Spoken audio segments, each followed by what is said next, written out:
पाकिस्तान मुस्लिम league नून के मरकजी रहनुमा इसहाक डार ने वाजे किया है कि किसी जमात से वसीतर इंतखाबी इत्तेहाद नहीं करेंगे। सीट एडजस्टमेंट महदूद पैमाने पर की जाएगी। टिकट्स के हवाले से कोई परेशानी नहीं है। हातमी उम्मीदवार वही होगा जिसकी क़यादत मंजूरी देगी।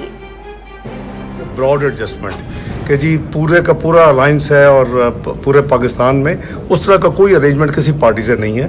सिलेक्टिव अगर कोई एडजस्टमेंट होगी वो बहुत ही मिनिमल होगी और उसका आपको पता चल जाएगा। एमक्यूएम के साथ भी, इस्तेकाम पार्टी के साथ भी, जेयू के साथ भी बात जिसके साथ भी होगी, लेकिन बहुत लिमिटेड होगी। परेशानी की कोई बात नहीं, अभी तो बहुत दिन है, अभी तो ऑलमोस्ट 2 हफ्ते बाकी हैं जिसमें विड्रॉल, क्योंकि वो होता है कि जब टिकट मिलता है तो हमने ये तमाम हमारे मसला अगर एक हल्के में 5 उम्मीदवार हैं तो उनको इजाज़त लीडरशिप ने दी है जब इंटरव्यूज हुए कि वो तमाम अपने पेपर्स फाइल कर लें और ये अंडरस्टैंडिंग क्लियर है सब में कि जिसको भी पार्टी नॉमिनेट करेगी, टिकट इशू करेगी, वो टिकट जमा कराएगा, बाकी हमारे जो उम्मीदवार हैं वो अपने पेपर्स वापस ले लेंगे।